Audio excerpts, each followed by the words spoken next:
අද අපි හදන්න යන්නේ කරවිල සලාදයක්.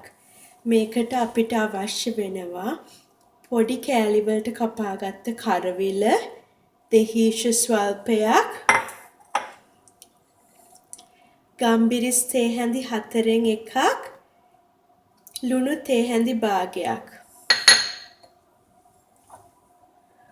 අම මිරිස් පාවිච්චි කරන්න පුළුවන්. මම පාවිච්චි කරලා තියෙන්නේ මාළු මිරිස් කරලක්. ලුණු ගෙඩි භාගයක්. අපි මේ භාජනයේට අපේ කරවිල එක දාමු. ඊට පස්සේ ලුණුයි මිරිසුයි දාමු.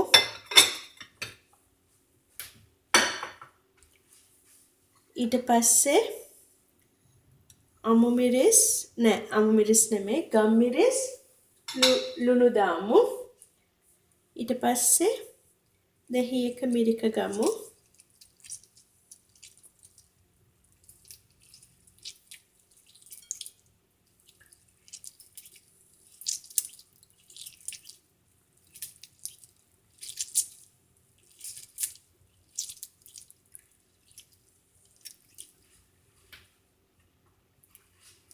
මේක හොඳට අනාගමු.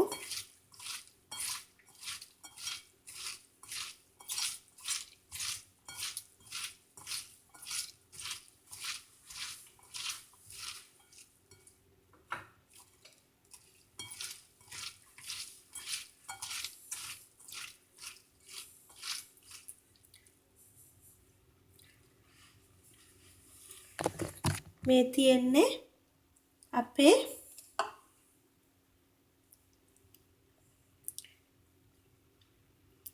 කරවිල සම්බෝලේ හෝ සලාදය.